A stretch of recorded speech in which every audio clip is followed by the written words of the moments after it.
The MG. OMG. Oh, to the MG. Somebody got. Somebody got OG'd.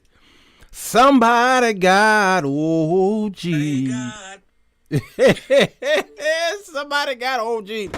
Why y'all didn't tell me about this? Huh? Can y'all tell me why y'all didn't tell me about this? Huh? Why y'all didn't tell me about Tabitha Brown and Wendy Williams? Lord. Why? Why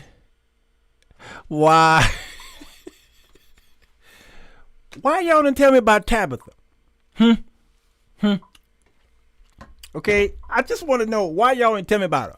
Because that thing got me laughing so hard. Tabitha popped the trunk on. That thing got me dying. Natasha Miles, girl, listen. I don't know if I'm allowed to play the beginning of it because it's the Wendy Williams show and YouTube may, take it down. I don't care. There's this woman, her name is Tabitha Brown. Oh, you know her? Clap if you know her. Okay, good. I don't know her. Well, she's an influencer and she's saying that she's retiring her husband. He's been a police officer for 15 years and he wants to live out his dreams. Take a look. I have said to him, babe, it's time. It's time. It's time for him to dream again.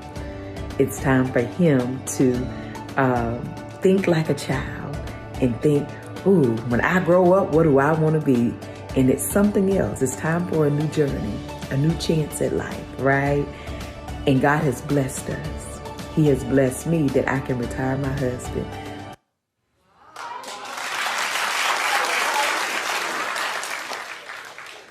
Nope. I was married to one of those. You know, I make the money and so on and so forth.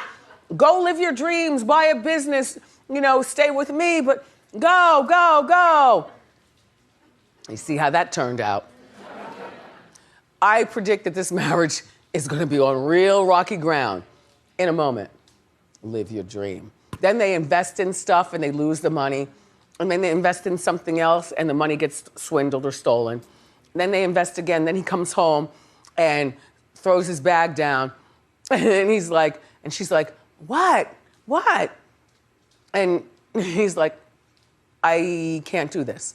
And this is your fault. You're over here making all your money and stuff. You had me quit my job and I can't find my live like a child.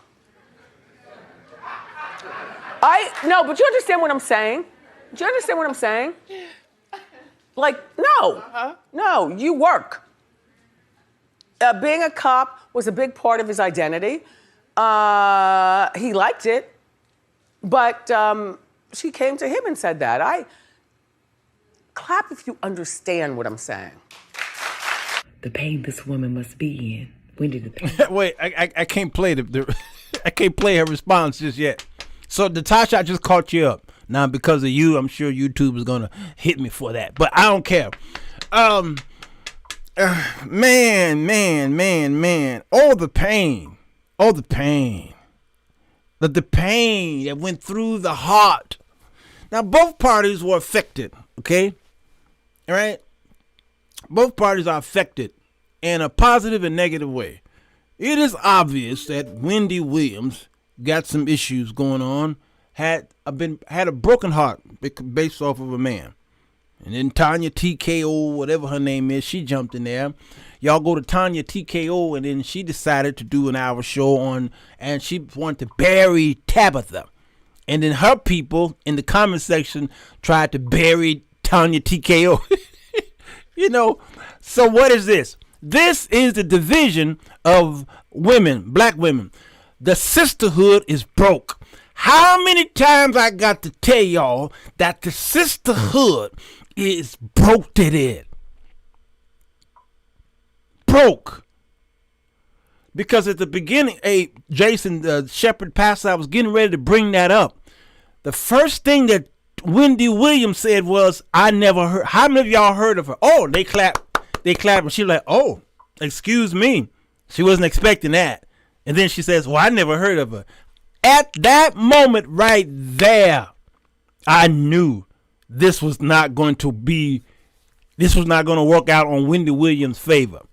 And then when she began to try and correct the audience, then there was this awkward silence in the audience. And then Wendy felt alone, cold, and outdoors in the alley by the city dump. And so she said, can somebody please clap? Clap if you agree. It reminded me of Bush down there in Texas, George Bush's brother, when he was making that speech and nobody was saying anything, and he says, please clap. And you black preachers, y'all do the same thing. When you saying stuff and folk ain't saying amen, y'all say, all right, put your hands together, clap, clap. Crickets, Jason Shepard. The sisterhood is broke. And y'all can't see it, but you do see it. You don't want to see it. And the only time y'all come together in solidarity is when you know that a man cheated on his woman. It's the Derek Jackson effect. Derek Jackson got hit hard by the sisterhood because they finally found a common bond. Go after that fool because he was cheating on his wife, and we see it now. So y'all all came together collectively.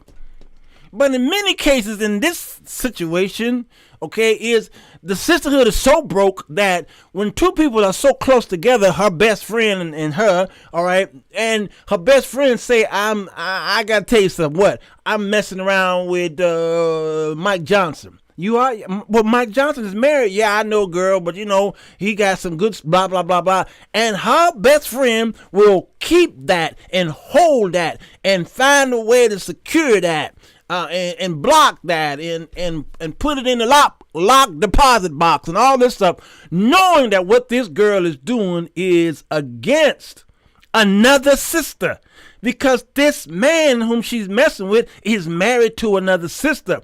So the sisterhood is broke because y'all want to expose, but you don't want to expose, depending on who it is. It's broke. Now we're talking about the sisterhood. We know that the brotherhood is jacked up. You ain't got to remind us, sisters, because y'all like to do the whole, all the whatabouts. Every time a black man bring up the sisterhood brokenness, the women got to come back, but the brothers. No, we talking about sisters today. This is about Tabitha, when Tabitha met Wendy. All right? So y'all can miss me with that. Man, it's jacked up. Y'all are jacked to the up, and y'all need to learn how to rebuke each other. We brothers, we're learning. We're trying to learn how to rebuke each other. So what is this? This is a lesson in Medeaism. Tabitha went straight Bible on her. Straight Bible. She went straight Bible. Jesus said, agree with your adversary quickly, and Tabitha quickly agreed. But how does she agree? Y'all just met Dorothy Starnes, my grandmama. That's who Tabitha Brown is, Dorothy Starnes. She knew how to whoop your behind by using these words. Kindness. Killed her. Mother Mary Moody at my church, our founding father's wife, talk the same way. Come here, baby. Oh, you know mama loves you, right? Now, you know I saw what you did. What you did was ungodly. And you know you're going to hell for doing it. You know that, right? If you don't repent right now, there's a burning sulfur fire way below. And the devil's down there. Hitler's down there. And I don't know. Some folks I see in the audience might be down there soon. And you going down there too, baby. Come here, baby. Hug me. You know I love you. You stink too. Baby, when's the last time you took a bath? Oh, I got this soap I just bought. Me and honey, we bought this soap at the store, and I think we can enjoy this soap. It would make you smell better as you on your way to hell. Yes. You know I love you, baby. You need some money? Oh, here's $10. All right, go find yourself a life or something, because you stink and you're going to hell. Come here, baby. Mama loves you. That's Mother Moody. Now let me pray for you, Father, in the name of Jesus. This stanky, this foul Philistine that I'm praying for right now, clean him up. Clean this foul Philistine up real good. I don't want him to go to that hell that you prepared for the devil. It wasn't prepared for men.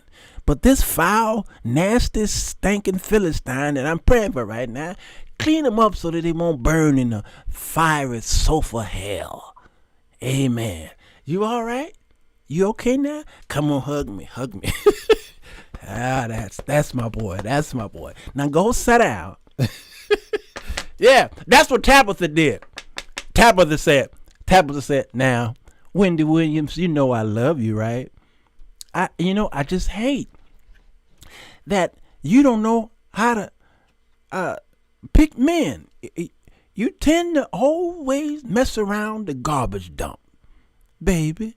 Now you know with all them, her teeth is so shiny and bright and white, her pearly whites, just perfect. She never had a day in her life where she had a cavity. All her teeth are there. All of the molars, all of the wisdoms, all of the babies, all of them are just there. She just shining so bright. And Donna, what's the name of her hair, y'all? What she call it? Donna? Oh, she just a pretty. Tabitha is just a pretty girl. And she was laying one time. She was laying in the bed and woke up and just teeth still white. Donna is all nice and tight, and she just woke up one morning. And the birds were chirping, and she just started rebuking y'all who. That thing had me cracking up. So she and her pearly whites, Wendy. Now, it's really a shame that you always messing around the toilet. And you don't understand. You've never seen a relationship like this before. Oh, my God. Tabitha to Wendy, my prayer for you is that true love finds you. My God. What did the scripture say, y'all? Let me find it. There's Paul repeated himself. He was quoting from Proverbs 25 and 22 somewhere. Here where it say, I'm going to read in the NLT. It say, if your enemies are hungry, give them food to eat. If they are thirsty, give them water to drink. You will heap burning coals of shame on their heads, and the Lord will reward you. Tabitha gave Wendy a cup of water. This thing is just funny to me. I am tickled pink. Romans 12 and 20. Therefore, if thine enemy hunger, feed him. If thine thirst, give him drink. For in so doing, thou shalt heap coals of fire. This is cracking me up. I'm not sure what to do with this. Yeah, I don't know. Yeah, there you go. Bless them that curse you. And come on, Carpenter, Kanisha, come on, preach this. She better leave Tab in her Thundercat. So this is a lesson. All right. I was up preaching one time and my cousin of mine did a clap back on me. It was the most embarrassing thing I'd ever seen in front of everybody. Why? Because I did a Wendy Williams thing. What did I do? Well, I was up preaching. And I heard Jesus say, hallelujah. I was using all of the current terms at the time. Mama say, mama sigh, mama cool sigh. Can you woo, woo, woo? Shoot, shoot, shoot, shoo-be-doo. All these words, okay? I was hooking them in the side and coming around in Hondas, Accords, all that kind of stuff. And then my cousin had her grandbaby. was next to the mama, and the grandbaby was just making noise and ripping and running up and down the aisles and pulling out candy out of the purse and making noise. And I'm up there and I stopped preaching. And I said, can y'all please pay attention to what I'm saying here? Y'all are distracted by that young man. That baby is just a baby. Babies do what babies do. Pay attention to me. And she was like, So I went back to, and I whoop, whoopity whoop. And then my son, who was only maybe a few months older, was sitting next to my cousin, and something got caught in his throat. Something got caught in his throat. And I'm up preaching, and I heard him. I said, whoa, hey, y'all get, what's wrong? Is something wrong with Junior? And then my cousin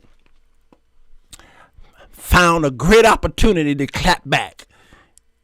And she said, oh, no, that's a child, and children do what children do. Now, the place was full. I mean, I was preaching my greatest sermon. And she said, oh, no, keep preaching, preacher. Babies do what babies do. Choke on, son. Choke on.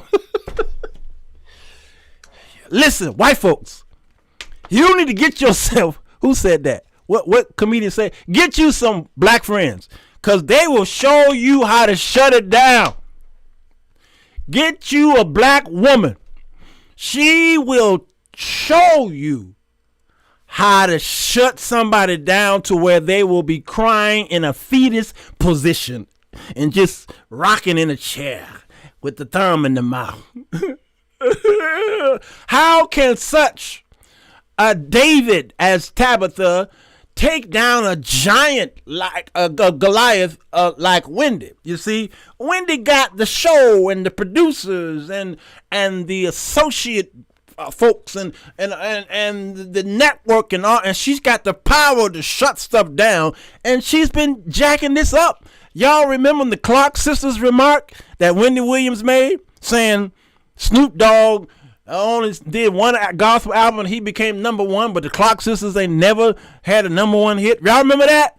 And all of the African American black women from around the Church of God in Christ and the Baptists, even some black Catholic girls, Presbyterians, Lutherans, Satanisms, all of the black women from around the country who love the Clark sisters went after Wendy Williams. What y'all call that stuff in your head?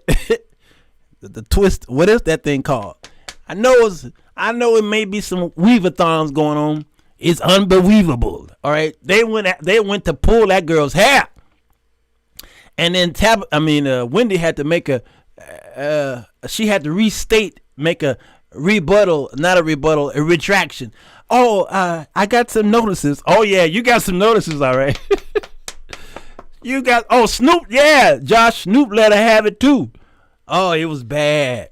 Come on, don't nobody mess with them clocks. It was messed up. All right, so I didn't want to go long. I just wanted y'all to see, don't ever go after a black woman who's got something going on with her man. Let me teach y'all something here.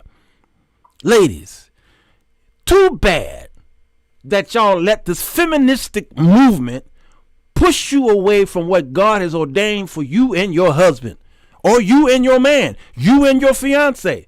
You understand? I know some very successful stories where the man did not have a job, but he had a plan. He didn't have a job, a career, but he had a vision. And that woman stood by him in that vision. I can't help it, because some of y'all thought that you had a man with a vision, and you also gave that man a chance, and then he messed up your life and your credit report and all this stuff. I can't help that. Maybe you didn't seek the Lord. All right. All these men who act like they got a vision, you probably need to check his credit report and all the other stuff. Just check. Do a check. Go to Google and check him out. All right. Unfortunately, you got to do that today. All right. But when you're tapped into the Spirit of God and you have this relationship with that man where you know that this man is got this idea that you feel in your heart. Y'all got intuition. Why is it that the only time your intuition work is when you're trying to find if a man is cheating on you? Why is it that you only use your gift to find out if a man is doing dirt and dastardly things and immature things and inappropriate things? Okay, why can't you use your intuition and God-given gift to take a man to where he is and push him up to greatness, huh? Aren't you not a helpmeet to the man? You were there. You were pulled from the side of Adam. You are woven man to help that brother, not to kill him and knock him down. And okay, it might be your fault that you hooked up with a joker, Wendy, and the rest of y'all. It might be your fault. You didn't seek the Lord. Because if you did, your intuition would have kicked in. But why is your intuition only one-sided? Why is it only one-sided? Use your intuition and your God-given gift to find out when that man approach you and say, "You gonna let my hand fall off?" Okay, you may not know where that come from. You young folk may not understand that. Okay, and he meets you at the table for the first time, and then you just say, "Okay, let me entertain this brother, see what's going on," and y'all start going out. You should be tapping in spiritually, not just naturally. Because he looked nice. He got nice clothes, and he's tall, dark, and handsome, and all this stuff. Okay, his hair is his hair. No, you should be tapping in spiritually to what's going on with this man. Okay, Lord. Now this is our fifth date. Now tell me, God, tell me what's going on with him. Say, all right, he will drop it in you. Then you'll know when he says, "Listen, I don't have a car. I live in a basement apartment, okay? My job, I don't really have a job, but I have this idea, this dream, this vision. I'm working upon it. So give me some time, right? I'm trying to work this thing out. I believe that God has given me this witty invention so that I could get it off the ground. I just need a little help, just a little push, just a little oomph from somebody out there. Somebody's going to give me a chance. I know it is. And your spirit should line up with him and say, you know what? The Lord is telling me that he is working with you, and I am here to be that little push that you need. You worldly folk out there can't understand this kind of talk. You don't get it. But I'm trying to tell you, it worked. I've seen this work so many times in my circles where she says, you know what? I know he only make $15,000 on the job. He driving Uber. He trying to make it. But listen, there's something about that man. I know he's going to be great. That girl saw that. I did a show a few weeks ago. I talked about the janitor effect. I didn't call it that, but every janitor that I met was happily married. But he's in your kid's school sweeping up and mopping and cleaning toilets. But that man on whom you look to as that job as being insignificant, and I'll never date me a janitor, I'll never marry a janitor. That man, when he get through cleaning up your kids' doo-doo out of that toilet, he go home to a nice either apartment or a house. He got a nice car, he got a bank account, and his wife is happy, but he is a doo-doo cleaner. So you look at his job as being insignificant. And it remind me of that movie with Kumo D, is it what's his name, who always licking his lips, and what's it called? Eva. Save us from Eva, deliver us from Eva. That movie y'all ladies need to go see. Deliver us from, not go see, but Netflix it. Because she would not give this brother a chance. Why? She had this high societally. She was an inspector of restaurants and what have you. She was just high maintenance, but yet what was he? What was he, a delivery guy or something like that? Even Tyler Perry wrote a movie with the high yellow brother. All right, he was driving the truck, okay, and the woman didn't want. Okay, anyway, I got so many examples of those movies. Okay, LL Cool J, yeah, and she didn't want him because she looked down on him because he was a delivery guy, something like that. She didn't realize that the brother had a plan. The brother, his vision, and what he had built up over time. You understand what I'm saying? He ended having his food truck. Y'all, ladies, black ladies, there's some brothers out there. So what? They don't have a car. So what? They don't have a house. But man, the vision that God has given them. Shamar Moore in the Tyler Perry movie. Yeah, Pitts, come on. The vision. Diary of a Mad Black Woman. Yes, Mitzi. The vision that God has given that man could take you to where you are to another place because both of you did together. So Tabitha should be commended because this man is in a dangerous position. He's a police officer, and every day he leaves, she wonders, is he going to come home?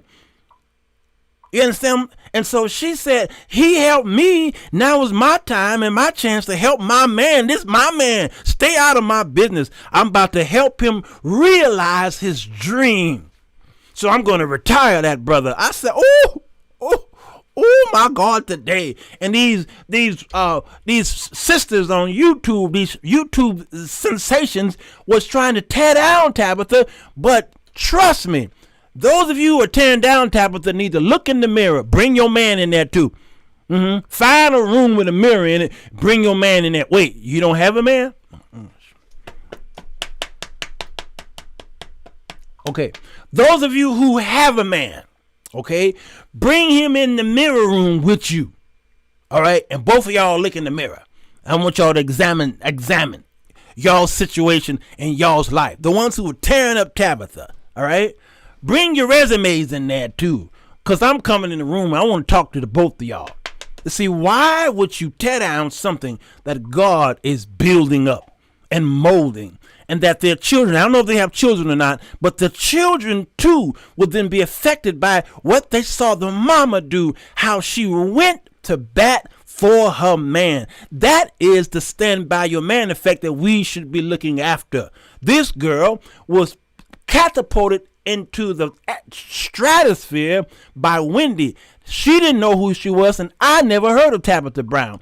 Hundreds of men, thousands of millions of men never heard of Tabitha Brown, but we know who she is now. And guess what Wendy Williams did? Wendy Williams put this woman in the spotlight to whereas we now see Tabitha as a place to expound to. We inspire to be into. There are many husbands now because of Wendy. Thank you, girl. Now look at their wives and say, baby, you do that for me, wouldn't you? Heck yeah, I'd do that for you. I've been doing it for you. You wouldn't do it. You wouldn't do that for me. Yes, I would. There's so many wives out there who's doing what Tabitha is doing for her husband. Come on, y'all. Y'all better hear me. Y'all better hear me. Bill Cosby created the Cosby Show. This second one, okay? It doesn't matter about that whole other stuff. Let's talk about the show. Let's talk about the show, okay? He created these characters, the Huxtables.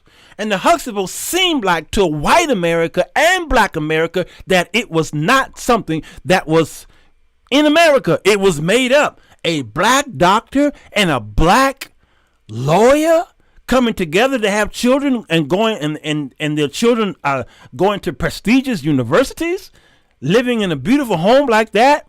Come on, that's not in America. That's made up. That's made up.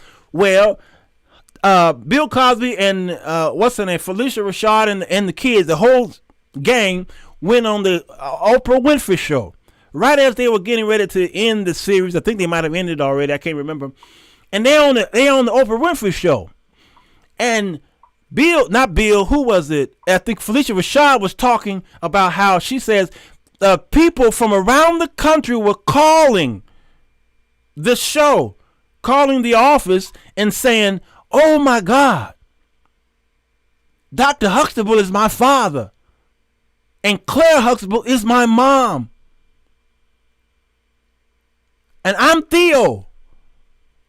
And the actors didn't even know that it was that what they created was an American reality, not a dream. That you know how many successful black African American doctors out there who are married to successful black lawyers or whatever, which y'all consider uppity societal jobs and careers. They are sprinkled all over America. When I go to Atlanta, sometime I'll drive up and down some of the most posh neighborhoods in America, and it's filled, and their homes are owned by successful black couples. So somebody fooled y'all, and they're not telling the full story. So the Cosby Show was reality for many African American families. So what happened was Tabitha showed y'all something, that a woman can stand by her man, not because the man cheated and then she took him back, but because the man had a vision. And she pushed him. Why? Because they're no more twain. They are one flesh. And when this man suffers, she suffers. So she had every right to put her career and her finances and her investment into her man, because if she did that, it was going to make the house flourish. And like the scripture says, if an unbeliever is married to a believer, then the believer should stay with the unbeliever, because then that believer will sanctify the unbelieving person. The unbeliever could become saved. And then he didn't stop there. He said, then the children also will be saved. That whole house is covered, because the wife was a believer and she continued to live her life in love and taking care of that unsaved husband. She kept cooking and cleaning and loving him, giving him sex and doing his dirty laundry, all this stuff. And he began to see the love of Christ in his wife, and then he got saved. Y'all, I'm trying to tell y'all this is how it works. But y'all been pushed away from this type of scenario where you moved over into this femininity, feminist ways and all this Black Lives Matter stuff. And y'all got to be careful not to let this social gatherings pull you from what God has put over you and gave to you. I did the show where the man, an altar call came forth. I'm on the organ playing, and the man made the altar call. The pastor made the altar call, and the man from the way in the back, who was sitting with his family, his wife and kids, came up to the altar, and he lifted his hands to the Lord, and he says, "I'm sorry, God, I want to be saved." And his wife was back there, and she was like, "Wow!" And then she got up and went to her man's side, and she lifted her hands and she did the same thing. "God, I thank you. God, I'm sorry too." And the kids who were in the back saw their parents, and they got up and went and joined the family. And they too raised their hands, and the pastor was able to win the whole family back to the Lord. I keep telling y'all. Now, the wife, you brothers, she ain't going to follow you on the street corner. She ain't going to follow you to drink your beer on the corner, or at the bar, or at the strip joint, or at the crack house. She ain't follow you there. But when you turn your life around, when you show her that you ain't got no get rich quick schemes, okay? When you show her the business plan, whether it's spiritual or natural, that woman will follow you to the ends of the earth. Do y'all hear what I'm trying to say here? She will follow you to the ends of the earth, because she know that what you're doing now is you're following the leader, the headship of God. You're following God, and then she can't do nothing but follow you. I don't know a woman yet. I haven't met them where they see that the man is following the straight and narrow, and they chasing God. That woman will chase after the man, because she know she's in good hands. So y'all pray for Wendy Williams. Well, Tabitha already did it. Tabitha did that thing. Hello there. Y'all all right? Very good, honey. I was up doing a little work here. That's why I got my pajamas on in my office. And then my phone started going off, like praising people. It's like, girl, you're Wendy Williams. First of all, Wendy Williams, honey, God bless you. God bless you. Okay. And so people sent me a little clip, and I said, oh my God, the pain this woman must be in. Wendy, the pain you must be in to feel this way, and I'm so sorry. But listen, let me tell you this. 23 years I've been with my husband. Yes. Broke for a very long time together. Struggled for a very long time together. Succeeded for the last couple of years together, right? My husband took a job in agreement with me. He took a job 15 years ago to help support my dream. And I know you may not know what that looks like in a genuine place, right? But this was an agreement that my husband and I had. And I told him 15 years ago, babe, in 5 years, I'll be able to take you out of there so then you can pursue one of your dreams that you love. Right now, I was his dog in the fight, okay? And he believed in me. And we did it together for the last 15 years. I did every year with him at LAPD, and he did every year with me with rejection and no's in this entertainment industry, right? However, God has blessed me. He has allowed me to manifest. I've been praying on this for a very long time, and it has now come to pass. That is the power of God. It's also the power of allowing God to be first in your marriage, okay? And that is how it remains successful. We keep him first. He is first in our marriage. Not money, not business, not success, but God. He's first, okay? So this is my prayer for you. I pray that love finds you, true love. I pray it finds you and it holds you tight. I pray that someone will love you enough to see you when you are not well, to see you when you need true support, to see you when you need compassion, to see you when you need kindness. I pray that somebody loves you enough to sacrifice their life for you. I pray that type of love finds you so that you can understand why.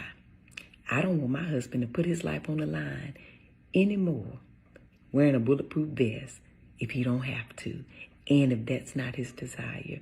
I love him enough that I want him to be safe, and I want him to coach children the way he wants to. My husband has a nonprofit, right? And he wants to be able to build that even more so. And what I do know is a 9-to-5 or a steady job takes away time for creativity, takes away time that you want to pour into your real, true purpose. And if God blesses someone to be able to pull out of that 9-to-5 and pour everything into their purpose, their passion, ooh, my goodness, why would we dishonor God if he blesses us with the ability and the way to be able to do so? Ooh, honey, I'm excited about that. Ooh, I pray that somebody finds you, love finds you, that excites you the way I am excited about my husband being able to grow his business, being able to pour into children, continue to coach these kids, do other things he's dreamt about. Ooh, honey, I pray this type of excitement and love finds you and anybody else who seems to not understand this. I pray that type of love finds you, sacrifice, compassion, like I really do. I really, really do. Okay? With that being said, I thank all of y'all for messaging me and telling me about it. And I want you, whoever is watching, who understands the type of love, let us all pray for people like Miss Wendy and others who have either been so hurt or never found a genuine love that fills their heart with so much compassion and joy. Let us all pray that they find that and that it finds them. Yes, very good. Now, I want y'all to go on about your business, okay? And have the most amazing day. But even if you can't have a good one, don't y'all dare go messing up nobody else's here. God bless you. I'll talk to y'all later. Bye, y'all. She said, ooh, honey. That's my dear. That is Dorothy Starnes. That is Mother Mary Moody. Ooh, honey. You sure stink. You going to hell. But come here, baby. Let me hug you before you go. All right, let me pray for you. Yeah, I pray that true love finds you and it holds you tight. Ride or die. That's what women. Hot coals. Arthur Stevens. Classic. Now listen, ladies. Listen. I know some of y'all out there, and I saw some of your comments in the comment section. I saw some of the comments on the other lady on YouTube. I saw some of the comments on under her Tabitha's on Facebook. Okay, I saw some of y'all who said you stood by your man and he did this to you. He took everything you had. Listen. If we keep focusing on all of the dirt, the nastiness, the negativity of some of these jokers out here, we will never overcome. We will never be able to inspire our daughters that there can be a wonderful relationship like Tabitha and her husband, like Lawrence Jones, my father, and Evelyn Jones. My father took care of my mom until the day she died. We sat there. He was there. All right. The day that she died, he stayed with her for 60 years, and he took care of her. He took us through all. He had different jobs. He worked for the Chicago Transit Authority. She stayed with him. He quit that job, and then he started doing something else. She stayed with him. Then he decided he wanted to be a carpenter full time, and so he couldn't afford it, so he got on public aid. My mama stayed with him. All right, and then the public aid says, listen, we're gonna have to sterilize your mama. So some of y'all, you never watched the movie called what's the movie with James Earl Jones and Julia back in the 1970s? Claudine, who did the soundtrack to that? Was it Gladys Knight? Make this your happy home. Watch Claudia. I think that's the name of the movie. And you'll see that was based off of a true story. All right. So in order to get on the public aid, they was trying to do eugenics on my mama. And my dad says, oh, no, not happening. And he went down there and says, this day forth, we getting off of public aid. And then my father began to do toilets and clean up basements where it was flooded. The toilets were flooding the basements, and he went on top of roofs and falling and breaking his leg and all kinds of stuff because he had a dream, he had a vision, he had a plan. And my mother stood by his side through 1, 2, 3, 4, 5, 6, 7, 8, 9 cheering. And they adopted others, okay? And then cousins started living with us, okay? And my mother stayed with that man. He'd come home at 12, 1, and 2 in the morning with mess and pee and he had to pull up somebody's tree. The cat went up a tree and the electric line. He had all kind of nasty clothes. And my father would come home at 2 in the morning and sit on the couch, so tired, so exhausted. And my mother would come downstairs like Edith Bunker. She'd run to him. And we smelt his clothes. He stank. He stank up the whole house. But my mama didn't care what he smelled like. She would sit on that man's lap and grab her whole body. She would grab him and hold my father tight and just kiss him and just smooch him. They were doing sport on the couch. And I would look, I'm like, oh, this mama, let the man take a bath or a shower. Oh, no, she'd hug him. She'd kiss him, and she wouldn't let him go. Because my father had a plan. You understand? Had a plan. And then she would go in the kitchen, and because she had prepared his plate. Now, she had cooked dinner, but what she would do is, because there was so many of us, she would make my father a plate, put aluminum foil around it. There was no microwave. We didn't have microwaves back then. And you had to heat up your food in the oven. You understand what I'm saying? And so she would take his plate and then she would hide it in the oven. And we would go in there and eat our food, and we'd eat until it was all gone. All right. And then he'd come home and then he would sit down. I've told this story before, y'all. Sometimes it tears me up. And then she would bring his plate in on his favorite tray, and she'd bring in, and he had a favorite fork and a favorite spoon and a favorite cup, and she'd bring that in to him. And she set it there. And depending on how early he would come home, okay, so sometimes we were still up. And then he would sit there. Before he go and dig into that plate, he'd ask her this same question every night. Did Michael eat? She said yes. Did he have enough? Did he eat until he was full? Yes, eat. Then he said, did Rodney eat? Yes. Eat, baby. Did Larry eat? Yes, eat. The kids ate. Did Dwayne eat? Yes, baby. Eat. And I remember sitting there on the floor playing with my G.I. Joe toys. Pew, pew, pew. And he look over there at me and she'd say, did Walter eat? Yes, he ate. Then he asked, is he full? Yes. And then my father would say, Walt, he called me Altu.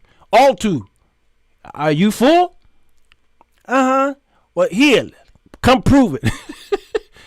Here, eat some of this off of the plate. And my mom was, go sit down, go to your room.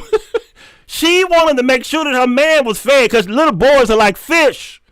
You keep feeding a fish, he ain't going to reject the food. He going to eat until he bursts. And my father would say, eat this food, son. Eat. Come share my plate. And I look at my mother. No, I'm fine. I'm fine. Go outside and play. And he did not want to eat until he made sure that all of his sons, and the two girls came along later on.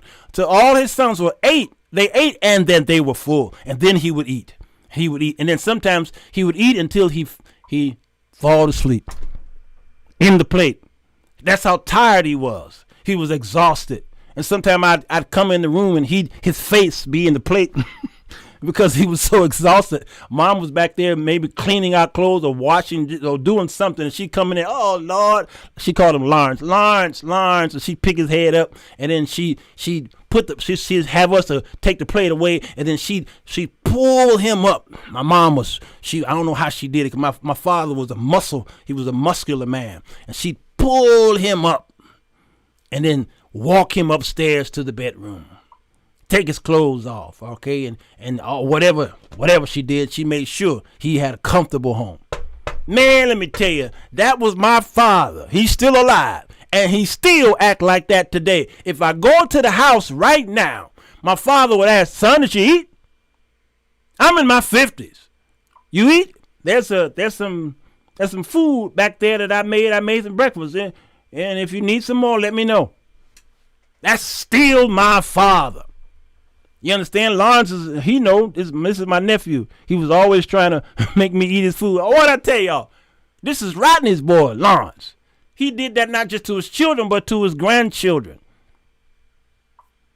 Tabitha got her a man like that.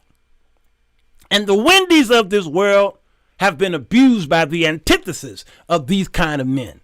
And some of y'all had those men as well. And we're praying for y'all that we make better choices as well. Because some of this stuff is self-inflicted, unfortunately. And then the other part of it is, unfortunately, you didn't know he was able to hide his damaged life. So I will say that sometimes y'all got caught up in a place where you just didn't know. So we're praying for you equally. But don't kill Tabitha's dream. Don't do it. Ladies, stop listening to the TKOs and all these other chicks out there who, unfortunately, you can tell by the way they talk against Tabitha that their romantic life is jacked up. I don't care. Come after me. Come after me. You can't tell the folks stuff that I ain't already told them about me. Go digging. All my secrets is out. I'm the most transparent man you can find. So go and dig. And I got the receipts myself. I'll show you my own receipts. Go back to all my shows on YouTube and Facebook. I tell it all about Sirwalterj Jones. I was a rascal, a hoe. All my folks know I was a hoe. The fish stopped swimming when I came in the house. They just stopped swimming. They just, your fish dead? No. They just know I was a hoe. They know I'm a hoe. Just. He home. Don't swim. Okay. Yeah. I got to pray for y'all. All right? So listen. Your story is not everybody's story. It just ain't. And instead of tearing Tabitha down, find a way to bless her.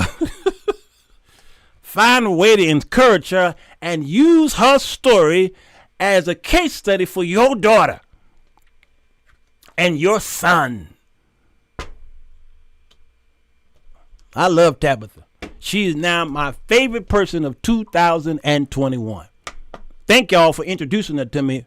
Well, I need to blame Tam for that. Tam made a comment last night as I was dealing with a young man. And she said something about Tabitha Brown. I'm like, who is that? I don't know. Who is that? And so I asked around, and then I got my answer. Now, Tabitha, if you're watching the show, you the Time Life got People of the Year. I know we're still in the middle of the year, but you need to be on Time Magazine. You the People of the Year. Amen, Williams. I changed my ways. But even though you change your ways, people are going to come after you and try to go and dig that stuff up. And this is why God says that I have forgiven you and I don't remember your sin and I have thrown it in the sea. Now, y'all say the sea of forgetfulness, there's no such place. And y'all took two scriptures and put it together. I'll allow it. But he says, I've thrown it into the sea and I will forget. I don't remember your sin. What did y'all do? Y'all went to the fisherman's store, got you a pole, went and got you some worms, some bait, and you went to the sea where God threw my mess, and you went fishing. Yes, you did. And you went over there to Earl Carter's wall and YouTube channel, and you like to go fishing over there. You went over to Larry Reed and went fishing. You like to fish in those ponds. God says, I don't remember it, so why you remember? Why are you bringing it up? You trying to say you're more powerful than me? I don't remember it, and I created this man. But you is one of my creations too, but you trying to remember what I told y'all that I don't remember because he's with me now. I don't remember that stuff. So you're supposed to be fishers of men, not fishers of their mess. Be fishers of men. You catch the fish, Jesus says. You catch the fish, but then he will do the cleaning. Y'all are trying to do the cleaning. That's not your job. Father went out fishing. He brought the fish home, and my mama took a knife and cleaned the fish. My mama served as Jesus Christ. You understand what I'm saying? She cleaned the fish. Y'all be fishers of men, but it ain't your job to clean it. Let God do the work. Let the word do the work. All right, I gotta go, y'all. Yep. Can you believe it? I can talk within 1 hour. I can do that. It's a possibility in my world. Sirwalterj Jones, I can do it. Hit the share button if you will. If you're on YouTube, go ahead and subscribe to the channel. If you're on Facebook, go ahead and share with all your friends and fight with them all you want to. But what I said goes. I ain't changing my mind because I believe the Holy Spirit will back me up on this one. I pray for Wendy Williams that she find peace. And that peace may not be in a man. All right. I'm praying that she find rest and peace in the arms of Jesus Christ. Get to know him, Wendy. All right. And then let him guide your footsteps. And then look behind you, because then grace and mercy will then follow you. Look back all the days of your life. You understand what I'm saying? And then you can dwell in the house of the Lord. That's right where I am right now. How long? Forever. And that's to all you women who've been hurt by brothers. Go back to the Lord and ask him what to do. All right? He'll guide you. Lead me, guide me along the way. Lord, if you lead me. All right? Where is it? Okay? And if you want further information, go and buy my book. My book is around here somewhere. I don't know.